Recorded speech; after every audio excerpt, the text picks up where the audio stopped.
Glories to Srila Prabhupada and Sri Guru and Sri Gauranga, and all the glories to the Sangha devotees. And thank you so much to the organizers and coordinators of this call, and to give me this opportunity to serve the devotees in on this auspicious occasion of Nityanand Trayodasi. So please bless me. I'll start with the invocation prayers first. Om Jnanatimidandhasya Jnananjana Shalakaya Chakshurunmilitam Yena Tasmai Shri Gurave Namaha Shri Chaitanya Manobhishtam Sthapitam Yena Bhutale Swayam Rupa Kadamahyam Dadati Swapadantikam Vandeham Shri Guru Shri Padakamalam Shri Gurun Vaishnavamscha Shri Rupam Sagrajatam Sahagana Raghunathanvitam Tam Sajivam Sadvaitam Savadhutam Parijana Santam Krishna Chaitanya Devam Shri Radha Krishna Padan Sahagana Lalita Shri Vishakhanutamsya Hey Krishna Karuna Sindhu Dinabandhu Jagatpate Gopesha Gopita Kanta Radha Kanta Namastute Tapta Kanchana Gaurangi Radhe Vrindavaneshwari Rishabhanu Sate Devi Pranamami Hari Vanchakapataribhyascha Kripa Sindhubhya Patitanam Pavanebhyo Vaishnavebhyo Namo Namaha Jai Shri Krishna Chaitanya Prabhu Nityananda Shri Advaita Gadadhara Shivasadi Gaura Bhaktavinda Hare Krishna Krishna Krishna Hare Hare Hare Rama Rama Rama Hare Om Namo Bhagavate Vasudevaya Om Namo Bhagavate Vasudevaya Om Namo Bhagavate Vasudevaya. Let me share my screen.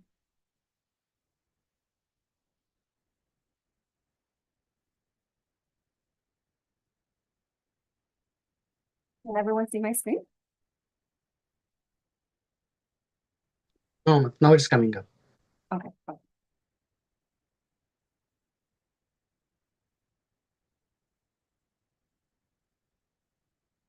Okay, so today we're reading from text Canto 3, Srimad Bhagavatam Canto 3, text 24, and then verse 29. Saiva Bhagavan Adya Helanam Naganayana Griheshu Jato Gramyanam Yasvanam Pakshaposhanaha Saiva Bhagavan Adya Helanam Naganayana Griheshu Jato Gramyanam Yasvanam Pakshaposhanaha Saiva Bhagavan Adya Helanam Naganayana Griheshu Jato Gramyanam Yasvanam Pakshaposhanaha. Synonyms: Sa eva, that very same, Bhagavan, Supreme Personality of Godhead. Adya, today. Helanam, negligence. Na, not. Ganaya, considering high and low. Na, our. Griheshu, in the houses. Jataha, appeared. Gramyanam, of ordinary householders. Ya, he who. Swanam, of his own devotees. Pakshaposhanaha, who supports the party. Translation and purport by His Divine Grace, HG Bhaktivedanta Swami Srila Prabhupada Ki Jai. Not considering the negligence of ordinary householders like us, that very same person, Supreme Personality of Godhead, appeared in our homes just to support his devotees. Purport. Devotees are so affectionate toward the Personality of Godhead that although he does not appear before those who practice yoga in a secluded place, even for many, many births, he agrees to appear in a householder's home where devotees engage in devotional service without material yoga practice. In other words, devotional service to the Lord is so easy that even a householder can see the Supreme Personality of Godhead as one of the members of his household, as a son, as Karzamuni experienced. He was a householder, although a yogi, but he had the incarnation of the Supreme Personality of Godhead, Kapila Muni, as his son. Devotional service is such a powerful transcendental method that it surpasses all other methods of transcendental realization. The Lord therefore says that he lives neither in Vaikuntha nor in the heart of a yogi, but he lives where his pure devotees are always chanting and glorifying him. The Supreme Personality of Godhead is known as Bhakta Vatsala. He is never described as Jnani Vatsala or Yogi Vatsala. He's always described as Bhakta Vatsala because he's more inclined toward his devotees than toward other transcendentalists. In Bhagavad Gita, it is confirmed that only a devotee can understand him as he is. Bhaktya mam abhijanati. One can understand me only by devotional service, not otherwise. That understanding alone is real because although jnanis, mental speculators, can realize only the effulgence or the bodily luster of the Supreme Personality of Godhead, and yogis can realize only the partial representation of the Supreme Personality of Godhead, a bhakta not only realizes him as he is, but also associates with the Personality of Godhead face to face. This is such a beautiful text, very powerful. And, I'm not qualified to speak on such a topic that I'll be speaking about today. And I have no realization of this, but I will speak something in hope that it purifies my consciousness to begin practicing with this, with the blessings of all of the devotees assembled. And I'll be just repeating what I have heard. So if you do like something that I speak, it is all credit to my Guru Maharaj and all the Shiksha Gurus, and of course, the Srila Prabhupada's teachings of, whom we all are so fortunate to receive. And please forgive me for any mistakes. And the title of this chapter is The Renunciation of Kardama Muni. Particularly, this is the part where Kardama Muni is speaking to Kapil Deva, who is an incarnation of the Supreme Personality of Godhead. And, he bestowed his causeless mercy upon Kardama Muni and Devahuti, and he appeared as their son. So, Srila Prabhupada explains that devotees are special even more than yogis. So why is that? Because Krishna manifests himself to those in the Grihastha ashrama, where both the husband and wife are performing pure devotional service or bhakti. Otherwise, there are so many different processes that we've heard of, like Dhyan Yoga, Karma Yoga, Jnana Yoga, and they're so very difficult to perform because one, there has to be this perfect environment and, of course, perfect consciousness. And, in Kali Yuga, who can have that, perfect consciousness, of course, what to speak of perfect environment. The processes themselves, they are not wrong, but the people of Kali Yuga, it is very hard to perform those processes. In Srimad Bhagavatam 1.1.10, it is described that people of this age, they're described as manda sumanda matayo manda bhagyahi padritaha. So people of this age will have short lives, they're quarrelsome, they're lazy, misguided, unlucky, and they're always disturbed. So, with all this, how can one practice such strong austerity purely without being disturbed? And not only that, but Krishna says that even in Bhagavad Gita, that even after performing such strong austerities, and such strong yogas, the result of seeing the Lord is not guaranteed if something went amiss. So, we've learned that the main point of reading Srimad Bhagavatam also is to come to this understanding that only by pure devotional service we can know or understand Krishna. So in Grihastha Ashrama, we have so many distractions, of course. And we also, at the same time, have this easy opportunity of performing devotional service. We see that Lord Krishna was born to Devaki and Vasudeva, who were Grihasthas. He was born to Dasharath and Kaushalya as Lord Rama. And, these personalities were Grihasthas, and Lord chose to make himself appear as their son in their homes. So we should understand that this process of bhakti is really very easy, but our minds are complex more. So we think it's complex. We don't have to, and why is that? Because we don't have to give anything up. Like, we have to just dovetail everything to please Krishna and use everything in Krishna's service. This is, even Krishna Prem Prabhu yesterday, he mentioned that, dovetail. Was his favorite word, because we don't have to give anything up like these yogis and tapasvis do. We just have to dovetail everything that we have in Krishna service.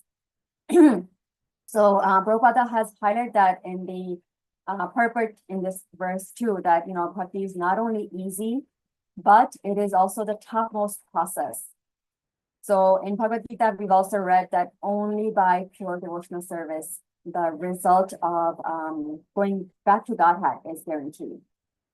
And not only that, bhakti is something that anyone can, not only that, but this bhakti is something that anyone can practice it.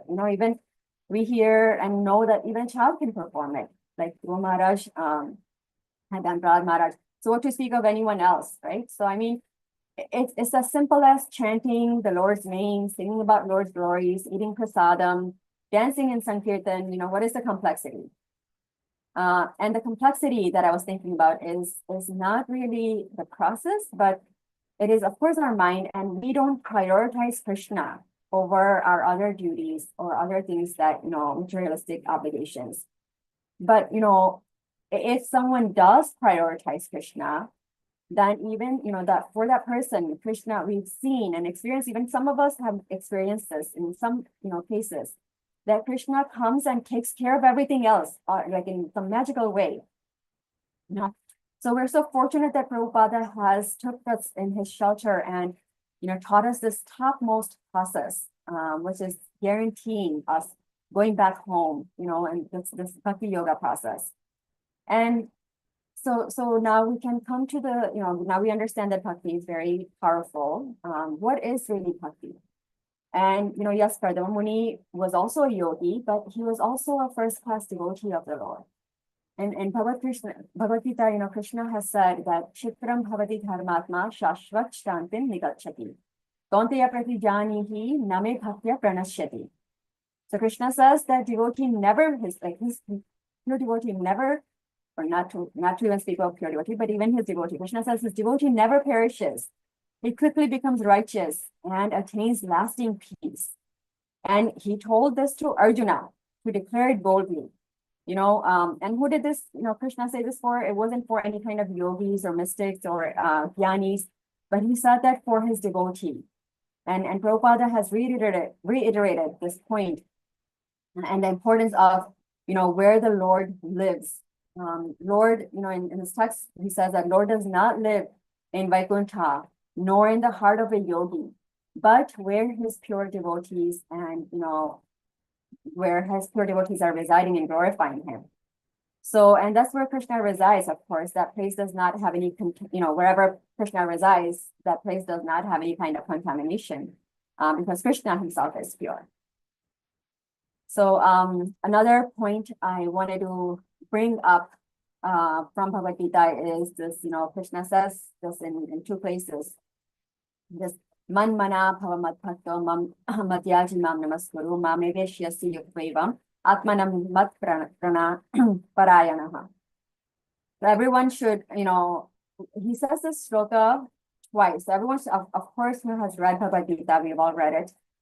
So we should know this from Bhagavad Gita, that this is the most important shloka, because Krishna has mentioned this twice. He mentioned it right in the middle, which is chapter 9. So there's 18 chapters. And again, at the conclusion. So he also mentions it again in chapter 18. And, this is, so why did he mention this twice? This is like even more important than, sarva dharman parityajya mamekam sharanam vraja. So why is it? Because let's say that, even if you surrender, so, everyone says, Krishna says, sarva dharman parityajya mamekam sharanam vraja. Aham tuam sarva papebhyo mokshayishyami ma shuchaha. So he says that just surrender unto me, fully surrender unto me. But if you surrender, but if you don't have your mind engaged in Krishna, then really there's no point. If there's no manmana bhava bhakto, then there's no point of surrendering. There's no what to speak of any kind of surrendering. So we should reach this, we should have reached this conclusion and understand that this is what Krishna is instructing us. And Krishna is the supreme Lord, and we're of course part and parcel of the Lord. So we are meant to render the pure devotional service unto the Lord. So how should this bhakti be? It should be ananya.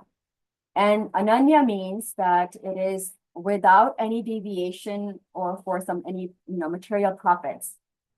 We understand this pure devotional service, or bhakti and how it should be done. But now, ananya bhakti, what is really the topmost or true bhakti? And so I was reading or finding this in Chaitanya Charitamrita, Madhya Lila, 19th chapter, 170th verse.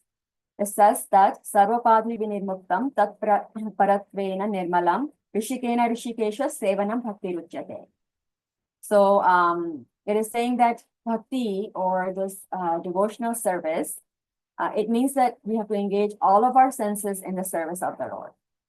So what happens when we engage all of our senses in the service of the Lord? Then one becomes free from all the material designations, and the senses are purified of the person who performs this, this bhakti. So we won't get any transcendental bliss or happiness actually until we really put these teachings of Bhagavad Gita in our lives.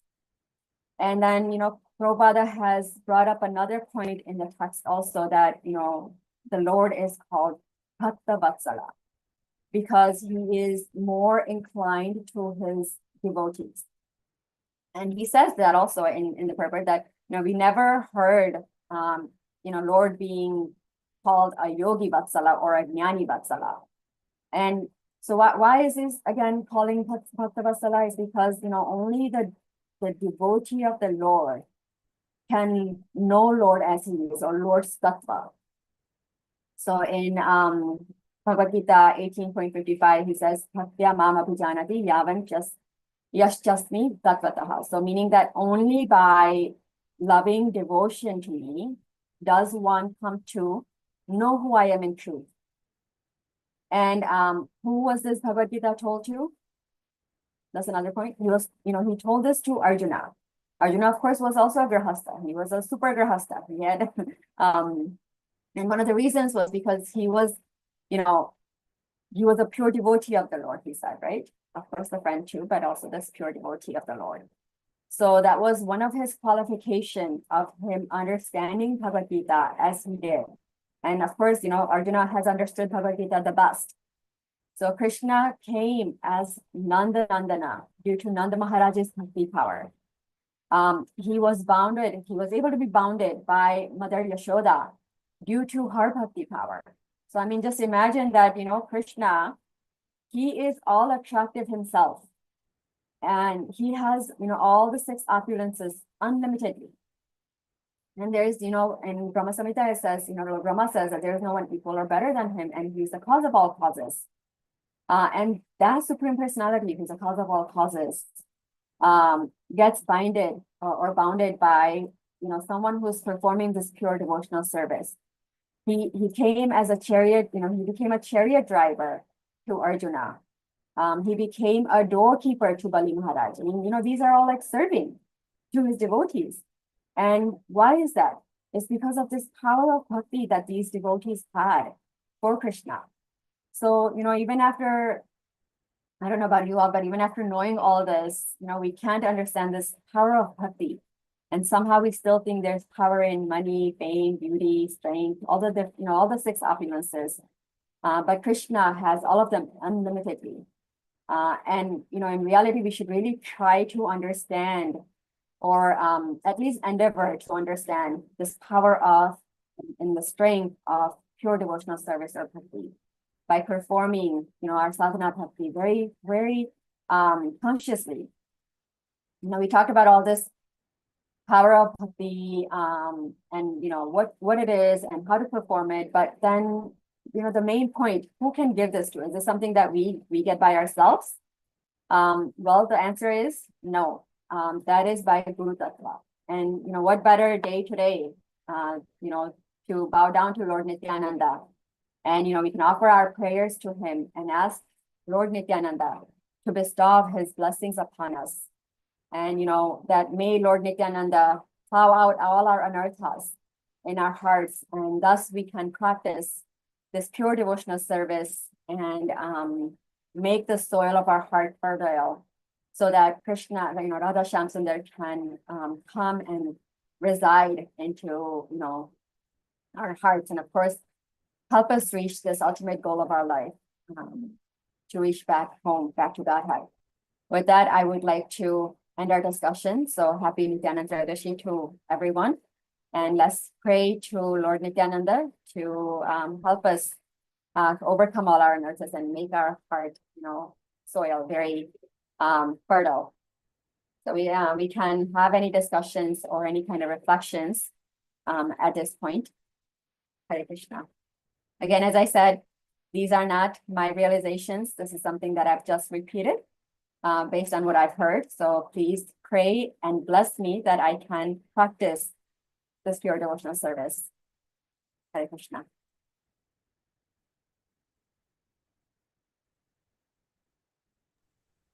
Hare Krishna Mataji, Jai Nityananda Trayodasi. Very nice class, Mataji. You like deep, we moved into the deep drive into the Nityananda Trayodasi. I'm just praying for Nityananda Prabhu so that we can continue our services and prayers. Yeah, thank you so much, Mataji, for wonderful class. Hare Krishna. Hare Krishna Manjari Mataji, Dhanvat Pranam. Very, very wonderful class. What I can say, because you hear nicely, you take notes nicely. So whatever you say from those other classes, even if you or even if we don't listen to them perfectly, or if we are not if we are missing something, you make sure that we are getting all those benefits. Hare Krishna Mataji. What you said, I love the word in a magical way, right? Krishna interferes in our lives in a magical way, and he makes the plans for us if we completely surrender to him with the utmost devotion and just try to make him as our goal in the life. So that is the only thing that we have to learn, and these classes will help us a lot, Mataji. Hare Krishna, Dhanvat Pranam. So nice of you. Hare Krishna. Thank you for your kind words. And again, this is also repetitions, it's not my words. I'm also praying, and please bless me that I can practice what I just spoke. So only by blessings of pure devotees, I can even endeavor to practice. Thank you, Mataji.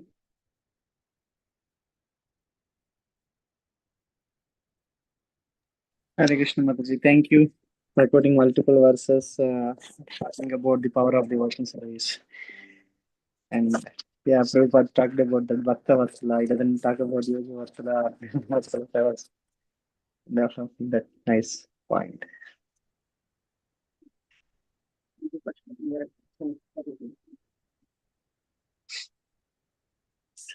Thanks.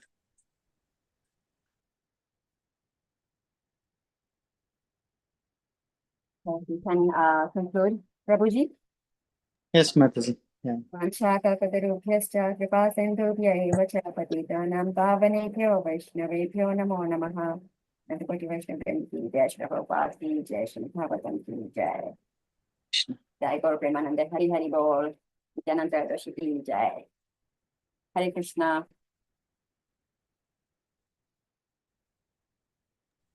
Hare Krishna, Dhanvat Pranam.